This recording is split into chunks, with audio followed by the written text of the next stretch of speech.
तो चलिए, अब आपका इंतजार हुआ खत्म। बार बार आपके द्वारा आ रहा था कि सर कुछ पॉलिटिकल का क्वेश्चन आप लाएं, तो आइए आज हम पॉलिटिकल के कुछ क्वेश्चन को सॉल्व करेंगे और देखेंगे पॉलिटिकल के कुछ सवालात को। तो आपका पहला क्वेश्चन है कि संयुक्त राष्ट्र संघ के प्रथम एशियाई महासचिव कौन थे। मतलब संयुक्त राष्ट्र संघ के जो प्रथम जो है वह एशियाई महासचिव कौन व्यक्ति थे, तो उनका नाम है यू थांट। तो आपका ऑप्शन नंबर क्या हो जाएगा? बी। आपका ऑप्शन नंबर क्या हो जाएगा बाबू? बी। ऑप्शन नंबर क्या हो जाएगा? बी। अब हम आते हैं आपके अगले क्वेश्चन की तरफ। तो आपका अगला क्वेश्चन है दूसरा नंबर क्वेश्चन। आप दूसरे क्वेश्चन को देखते हैं। तो दूसरा क्वेश्चन कहता है कि संयुक्त राज्य अमेरिका के वर्तमान राष्ट्रपति कौन है। तो संयुक्त राष्ट्र अमेरिका के जो हैं वह वर्तमान राष्ट्रपति जो है डोनाल्ड ट्रंप हैं। अर्थात कौन है बाबू? Donald Trump. तो आपके ऑप्शन में नहीं दिया हुआ है डोनाल्ड ट्रंप, लेकिन आप याद कर लेंगे ऑप्शन डोनाल्ड ट्रंप। अर्थात आपके क्वेश्चन के अकॉर्डिंग यहाँ पे ऑप्शन आपका क्या हो जाएगा? तो आपका क्वेश्चन का अकॉर्डिंग आंसर आपका हो जाएगा डी, अर्थात इनमें से कोई नहीं। लेकिन वह उसका सही नाम क्या था? तो डोनाल्ड ट्रंप। तो आपका अगला क्वेश्चन होगा question number 3। M S Swaminathan का संबंध जो है किस क्रांति से है? तो एम एस स्वामीनाथन का संबंध बाबू हरित क्रांति से है। अर्थात आपका सही ऑप्शन क्या हो जाएगा? D number. क्या हो जाएगा बाबू आपका सही आंसर? D number. क्या? तो हरित क्रांति। अब आते हैं आपके अगले क्वेश्चन की तरफ। तो आपका क्वेश्चन नंबर 4 कहता है कि सिक्किम भारत का 7वीं राज्य कब बना। मतलब सिक्किम जो है भारत का जो है वह 77वीं राज्य जो है कब बनता है। तो सिक्किम भारत का जो है 1975 में जो है वह 7वीं राज्य बनता है। तो इसका सही आंसर क्या हो जाएगा बाबू? B number. क्या हो जाएगा? B number. अब आते हैं आपके अगले क्वेश्चन की तरफ। तो आपका अगला क्वेश्चन कहता है बाबू क्वेश्चन नंबर 5। क्वेश्चन नंबर 5 कहता है, ध्यान से देखेंगे। क्वेश्चन नंबर 5 कहता है कि योजना आयोग का पदेन अध्यक्ष कौन होता है। मतलब योजना आयोग के जो है वह अध्यक्ष जो हैं वह कौन होते हैं। तो योजना आयोग के अध्यक्ष जो हैं वह प्रधानमंत्री होते हैं। कौन होते हैं बाबू? प्रधानमंत्री। तो इसका सही आंसर क्या हो जाएगा? C number. क्या हो जाएगा? C number. कौन? तो प्रधानमंत्री। अब चलिए, इस योजना आयोग से एक और आपके एग्जाम में क्वेश्चन पूछे जाते हैं। क्वेश्चन कहता है कि योजना आयोग का गठन कब किया जाता है। अगला क्वेश्चन क्या पूछता है बाबू? योजना आयोग का गठन जो है वह कब किया जाता है, किया गया था। तो योजना आयोग का गठन जो है वह 15 मार्च 1950 को किया गया था। योजना आयोग का गठन कब किया गया बाबू? तो 15 मार्च 1950। 15 मार्च कब? 1950 को किसका गठन किया गया बाबू? योजना आयोग का क्या किया गया? गठन किया गया। अब आइए, इस योजना आयोग से संबंधित एक और आपसे सवाल पूछा जाता है कि योजना आयोग को नीति आयोग कब घोषित किया गया। मतलब योजना आयोग को नीति आयोग कब बनाया गया। तो योजना आयोग को नीति आयोग जो है बाबू 1 जनवरी 2015 को बनाया। कब बनाया गया? 1 जनवरी 2015 को जो है योजना आयोग को नीति आयोग बना दिया गया। अब आते हैं आपके अगले क्वेश्चन की तरफ। तो आपका अगला क्वेश्चन कहता है बाबू, ध्यान से देखेंगे। तो आपका अगला क्वेश्चन है क्वेश्चन नंबर 6। तो क्वेश्चन नंबर 6 कहता है कि निम्नलिखित में से कौन सा देश सार्क का सदस्य है। मतलब सार्क का सदस्य देश जो है वह निम्नलिखित में से जो है वह कौन जो है सार्क का सदस्य देश है। तो यहाँ पे ऑप्शन दिया है मलेशिया, इंडोनेशिया, जापान और भारत। तो आपका सही आंसर हो जाएगा भारत। अर्थात आपका ऑप्शन नंबर क्या हो जाएगा? डी। अब आते हैं, अब सवाल है कि सार्क का सदस्य देश जो है यहाँ तो है भारत, लेकिन इसके बाद जो है और भी सार्क के सदस्य देश होते हैं। तो हम उनके भी नाम को जान लेते हैं। तो उनका नाम है भारत के साथ पाकिस्तान, बांग्लादेश, श्रीलंका, नेपाल, भूटान और मालदीव। यह भी जो है सार्क के सदस्य देश हैं। तो यहाँ ऑप्शन के अकॉर्डिंग आपका हो जाएगा भारत। लेकिन अगर भारत के अलावा और भी देश की बात अगर आता है तो उसमें आप देखेंगे कि पाकिस्तान, बांग्लादेश, श्रीलंका, नेपाल, भूटान और मालदीव जो है वह भी सार्क का क्या था? सदस्य देश था। अब आते हैं आपके अगले क्वेश्चन की तरफ। तो अगला क्वेश्चन कहता है कि भारतीय राष्ट्रीय कांग्रेस की पहली महिला अध्यक्ष कौन थी। तो भारतीय राष्ट्रीय कांग्रेस की पहली महिला अध्यक्ष जो थी वह एनी बेसेंट थी। कौन थी बाबू? Annie Besant. तो आपका करेक्ट आंसर क्या हो जाएगा? ए नंबर। अब सवाल आता है कि एनी बेसेंट जो है राष्ट्रीय कांग्रेस की पहली महिला अध्यक्ष कब बनी? तो एनी बेसेंट जो है वह राष्ट्रीय कांग्रेस की पहली महिला अध्यक्ष जो है बाबू वो 1917 में बनती है। कब बनती है? 1917 में उन्हें जो है राष्ट्रीय कांग्रेस की पहली महिला अध्यक्ष बना दिया जाता है। अब अगला क्वेश्चन आपका क्वेश्चन नंबर 8। तो क्वेश्चन नंबर 8 कहता है बाबू कि विश्व महिला दिवस कब मनाया जाता है? तो विश्व महिला दिवस बाबू 8 मार्च को मनाया जाता है। तो आपका करेक्ट आंसर क्या हो जाएगा? B number. क्या हो जाएगा? B number. अब आते हैं आपके अगले क्वेश्चन की तरफ। तो आपका अगला क्वेश्चन कहता है बाबू, यहां ध्यान से देखेंगे अगला क्वेश्चन, क्वेश्चन नंबर 9। निम्न में से कौन एक देश नहीं है? मतलब यहाँ पे 4 ऑप्शन दिए गए, इसमें पूछता है कि कौन एक देश नहीं है? म्यांमार, भारत, हांगकांग, चीन। तो यहाँ पे हांगकांग जो है वह एक देश की श्रेणी में नहीं आता है। तो ऑप्शन नंबर क्या हो जाएगा? सी। अब आते हैं आपके अगले क्वेश्चन की तरफ। तो क्वेश्चन नंबर आपका अगला कहता है बाबू 10वां कि निम्नलिखित में से कौन एक सोवियत संघ के विघटन का परिणाम नहीं है? मतलब सोवियत संघ के विघटन का जो है परिणाम जो है आखिर इसमें से कौन जो है या नहीं है? तो इसका करेक्ट आंसर हो जाएगा डी नंबर, अर्थात मध्य पूर्व में संकट जो है यह सोवियत संघ के जो है विघटन का परिणाम नहीं होता है। तो आइए अब हम चलते हैं अगले क्वेश्चन की तरफ। तो आपका अगला क्वेश्चन है 11 नंबर क्वेश्चन कहता है कि बाबू यूरो क्या है? अगला क्वेश्चन है 11। क्वेश्चन नंबर 11 कहता है बाबू कि यूरो क्या है? तो इसका सही आंसर हो जाएगा बाबू ऑप्शन नंबर सी, अर्थात यूरोपीय संघ के सदस्यों की मुद्रा है। मतलब यूरो मतलब रुपया होता है, तो यह क्या है बाबू? यूरोपीय संघ के सदस्य देशों की मुद्रा, अर्थात ऑप्शन नंबर क्या हो जाएगा? सी नंबर हो जाएगा। करेक्ट आंसर क्या हो जाएगा बाबू? सी। अब हम आते हैं आपके अगले क्वेश्चन की तरफ। अगला नंबर क्वेश्चन कहता है 12 कि निम्न में से किस देश ने खुले द्वार की नीति को अपनाया? मतलब वह कौन ऐसा देश था जिसने खुले द्वार की नीति को अपनाया? तो वह देश था बाबू चीन। कौन सा देश था बाबू? चीन। तो ऑप्शन नंबर आपका क्या हो जाएगा? D number. अब एक सवाल है कि चीन ने खुले द्वार की नीति को आखिर कब अपनाया? मतलब चीन जो देश था उसने खुले द्वार की नीति को कब अपनाया? तो इसका सही आंसर हो जाएगा बाबू 1978। कब अपनाया? 1978। अब इससे संबंधित एक और सवाल आता है कि चीन ने खुले द्वार की नीति जो अपनाया आखिर उसका प्रतिपादन किसने किया? तो उसका प्रतिपादन किया था बाबू, उसका नाम था जॉन हे। उसका नाम क्या था बाबू? जॉन हे ने 1900 जो है 78 ईस्वी में चीन में जो है खुले द्वार की नीति का क्या किया था? प्रतिपादन किया था। अब आते हैं आपके अगले क्वेश्चन की तरफ। तो आपका क्वेश्चन नंबर अगला कहता है 13 कि भारत तथा पाकिस्तान के बीच 1972 में कौन सी समझौता पर हस्ताक्षर किया गया था? मतलब भारत और पाकिस्तान के बीच एक समझौता हुआ था। कब? 1972 में। तो वह शिमला समझौता हुआ था। कब हुआ था बाबू? शिमला समझौता। तो आंसर नंबर क्या हो जाएगा? ए। अब देखिए इसको क्वेश्चन को कभी कभी घुमाता है तो डायरेक्ट पूछता है कि शिमला समझौता कब हुआ था? तो 1972। किसके किसके बीच हुआ था? तो भारत और पाकिस्तान के बीच। और ऐसे भी अभी पूछा है कि भारत और पाकिस्तान के बीच 1972 में कौन सा समझौता हुआ? तो शिमला समझौता। मतलब इधर से पूछे या उधर से पूछे, आपको किसी प्रकार से कोई भी आंसर नहीं छोड़ना है। ऐसे पूछता है कि भारत और पाकिस्तान के बीच कौन समझौता हुआ था? तो शिमला समझौता। कब हुआ था? तो 1972 में। अब आते हैं अगले क्वेश्चन की तरफ। अगला क्वेश्चन कहता है कि निम्नलिखित में से कौन एक मानवाधिकार संगठन है? मतलब वह कौन संगठन जो है वह मानवाधिकार संगठन है? तो इसका सही आंसर हो जाएगा बी। क्या हो इसका करेक्ट आंसर हो जाएगा? बी में एमनेस्टी इंटरनेशनल। Amnesty international. अब आते हैं आपके अगले क्वेश्चन। तो अगला नंबर क्वेश्चन कहता है 15 वर्तमान में संयुक्त राष्ट्र संघ के महासचिव कौन है? तो ऑप्शन के अकॉर्डिंग यहां देखते हैं तो वर्तमान में संयुक्त राष्ट्र संघ के महासचिव यहां ऑप्शन के अकॉर्डिंग जो है वान की मून है। क्या है बाबू? वान की मून। और आपके आंसर में यही आता है वान की मून। अब आते हैं आपके अगले क्वेश्चन की तरफ। तो आपका अगला क्वेश्चन कहता है बाबू क्वेश्चन नंबर 16 कि विश्व श्रम संगठन का मुख्यालय कहां है? विश्व श्रम संगठन जो है आखिर उसका मुख्यालय कहां है बाबू? तो उसका मुख्यालय बाबू जिनेवा में है। तो सही ऑप्शन क्या हो जाएगा? ए नंबर। अब आते हैं आपके क्वेश्चन नंबर 17 पे। तो क्वेश्चन नंबर 17 कहता है बाबू, ध्यान से देखेंगे कि भारत एवं बांग्लादेश के बीच फरकान समझौता पर हस्ताक्षर कब किया गया था। मतलब भारत और बांग्लादेश के बीच एक समझौता हुआ।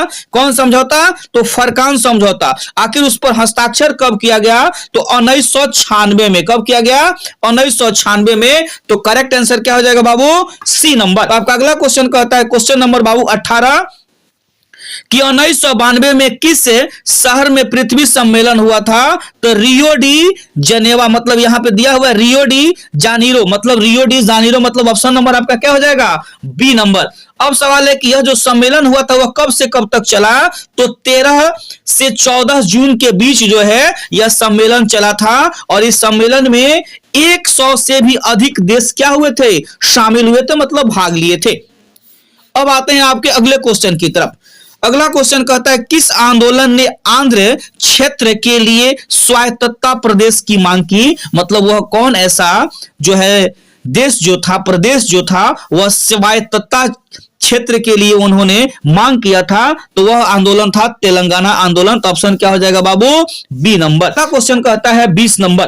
तो अगला क्वेश्चन 20 कहता है कि राज्य पुनर्गठन आयोग के विषय में कौन सा कथन असत्य है? मतलब कौन ऐसा कथन जो है वह राज्य पुनर्गठन आयोग के विषय में जो है गलत है? तो आपका सही आंसर हो जाएगा बी। क्या करेक्ट आंसर हो जाएगा? B number. अब आते हैं अगले क्वेश्चन की तरफ। आपका अगला क्वेश्चन कहता है बाबू 21 योजना आयोग की स्थापना कब की गई? तो योजना आयोग की स्थापना बाबू 1950 में की गई। कब की गई? 1950 में। तो करेक्ट आंसर क्या हो जाएगा? ए। अब सवाल बनता है कि योजना आयोग की स्थापना अब 1950 में की गई, लेकिन अगर डेट की बात करता है तो उसकी स्थापना जो है 15 मार्च 1950 को की गई। कब की गई बाबू? 15 मार्च 1950 को किया गया। क्या? तो योजना आयोग की स्थापना। अब सवाल बनता है कि इसकी स्थापना जो है 1950 में की गई, लेकिन कहां की गई? तो इसका सही आंसर होगा न्यू दिल्ली। कहां की गई थी बाबू? न्यू दिल्ली में। अब आइए अब हम बात करते हैं आपके अगले क्वेश्चन की तरफ। तो आपका अगला क्वेश्चन है 22। क्वेश्चन नंबर 22 कहता है बाबू भारत एवं चीन के बीच पंचशील समझौता पर हस्ताक्षर किस वर्ष हुआ? तो भारत और चीन के बीच पंचशील समझौता पर हस्ताक्षर बाबू 1954 को हुआ। इसका करेक्ट आंसर क्या हो जाएगा? D number. क्या हो जाएगा? डी नंबर, अर्थात 1954। अर्थात वह कब हुआ था? तो 29 अप्रैल 1954 को क्या किया गया था? यह समझौता किया गया था। अब हम आते हैं आपके अगले क्वेश्चन की तरफ। क्वेश्चन नंबर 23 कहता है बाबू कि 1955 में किस शहर में एग्रो एशियाई सम्मेलन किया गया था? मतलब वह कौन ऐसा शहर था जहां एग्रो एशियाई सम्मेलन किया गया था? इसका सही ऑप्शन हो जाएगा बी नंबर, बानदुंग। बानदुंग, इसका ऑप्शन नंबर क्या हो जाएगा? बी। अब आते हैं आपके अगले क्वेश्चन की तरफ। तो यहां ध्यान देंगे, आपका अगला क्वेश्चन क्या कहता है बाबू? तो अगला क्वेश्चन कहता है गरीबी हटाओ का नारा किसने दिया था? मतलब वह कौन ऐसा व्यक्ति था जिसने गरीबी हटाओ का क्या किया था? नारा दिया था। तो गरीबी हटाओ का नारा बाबू इंदिरा गांधी ने दिया था। किसने दिया था?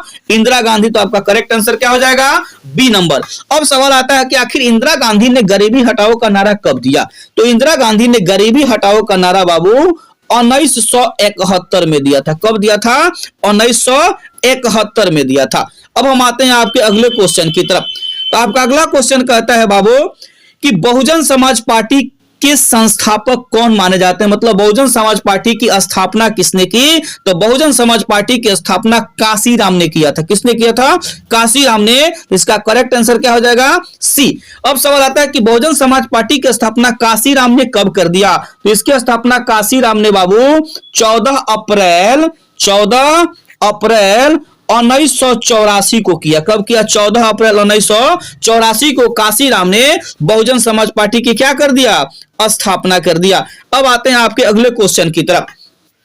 तो आपका अगला क्वेश्चन कहता है बाबू कि किस संविधान संशोधन के द्वारा पंचायतों में महिलाओं को आरक्षण प्रदान किया गया? मतलब वह कौन सा संशोधन था जिसमें महिलाओं को आरक्षण दिया गया? तो वह संशोधन था बाबू 73वां संशोधन, 73वां संविधान संशोधन के तहत जो है महिलाओं को आरक्षण प्रदान किया गया था। तो अब सवाल आता है कि यह सम्मेलन जो हुआ था, वह संशोधन जो हुआ था, यह कब हुआ था? यह संशोधन हुआ था 24 अप्रैल 1993 को। कब हुआ था? 24 अप्रैल 1993 को। अब आते हैं अगले क्वेश्चन की तरफ। क्वेश्चन नंबर 27 कहता है बाबू कि 11 सितंबर 2001 को निम्न में से कौन सी घटना घटी थी? मतलब कौन ऐसी घटना थी जो 11 सितंबर 2001 को घटी हुई थी? तो वह घटना थी बाबू, विश्व व्यापार केंद्र पर आतंकवादी हमला किया गया था। मतलब विश्व व्यापार जो केंद्र जो था, उस पर आतंकवादियों ने क्या कर दिया था? हमला कर दिया था। तो अब हम आते हैं आपके अगले क्वेश्चन की तरफ। तो आपका अगला क्वेश्चन कहता है 28 नंबर क्वेश्चन कहता है कि निम्न में से कौन एक गुट निरपेक्ष आंदोलन का जनक नहीं है? मतलब कौन ऐसा व्यक्ति था जिसे गुट निरपेक्ष आंदोलन का जनक नहीं माना जाता था? तो उसका सही आंसर हो जाएगा बाबू बी नंबर, अर्थात ऑप्शन नंबर क्या हो जाएगा? बी, अर्थात इसका नाम क्या होगा? अराफात। क्या हो जाएगा बाबू? अराफात। अब आते हैं आपके क्वेश्चन नंबर 29 पे। तो क्वेश्चन नंबर 29 कहता है बाबू कि अनुसूचित जाति संघ की स्थापना किसने की थी? मतलब अनुसूचित जाति जो संघ जो था, उसकी स्थापना किसने किया था? तो उसकी स्थापना बाबू बी आर अंबेडकर ने किया था। तो करेक्ट आंसर हो जाएगा बी। अब सवाल आता है कि बी आर अंबेडकर ने अनुसूचित जाति संघ की स्थापना कब किया? तो इसका सही आंसर हो जाएगा 1942। कब किया था बाबू? 1942। अब आते हैं आपके अगले क्वेश्चन की तरफ। अगला क्वेश्चन कहता है बाबू कि ताशकंद समझौता पर हस्ताक्षर कब किया गया था? मतलब ताशकंद समझौता जो था, उस पर कब हस्ताक्षर किया गया? इसका करेक्ट आंसर हो जाएगा ए 1966। कब किया गया? 1966। तो कभी कभी आपसे डेट पूछ दिया जाता है कि ताशकंद समझौता पर हस्ताक्षर किस तारीख को किया गया था? इसका सही आंसर हो जाएगा बाबू, करेक्ट आंसर 10 जनवरी 1966।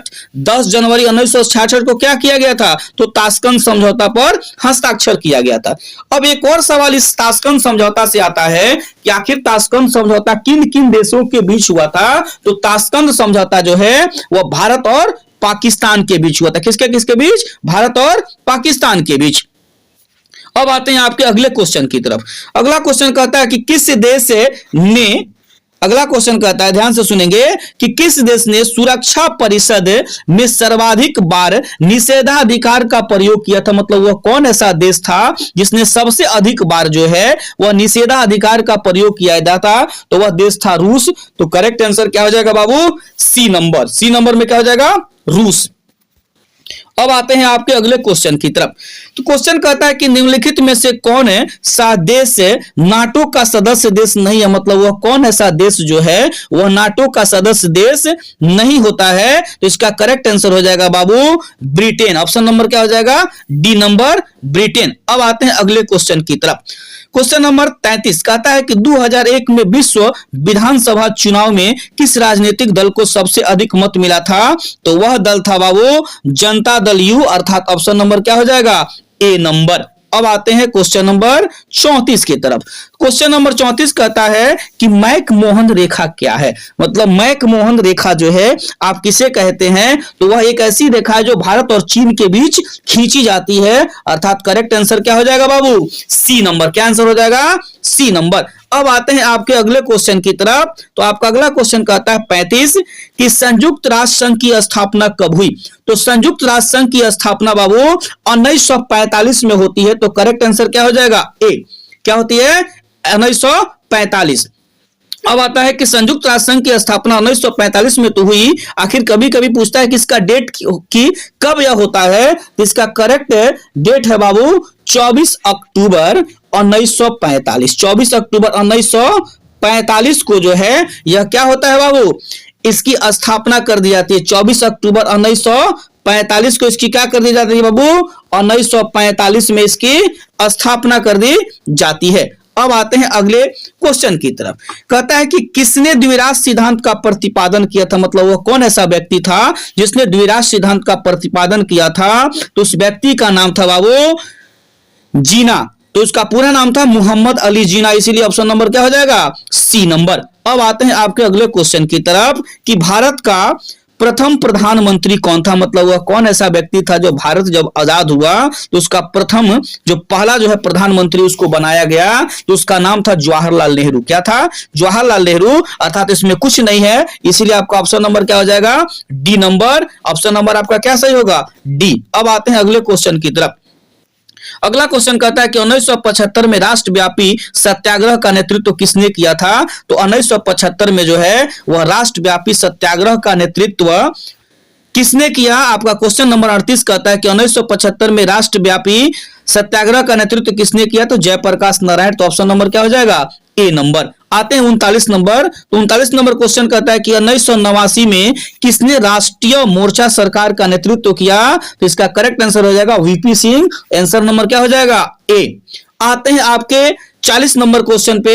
तो 40 नंबर क्वेश्चन कहता है कि उल्का एक आतंकवादी संगठन है, मतलब उल्का जो है किस देश का आतंकवादी संगठन है? तो उल्का जो है बाबू वह जो है वह भारत का आतंकवादी संगठन है। इसीलिए इसका सही आंसर क्या हो जाएगा? C number. क्या हो जाएगा बाबू? सी नंबर।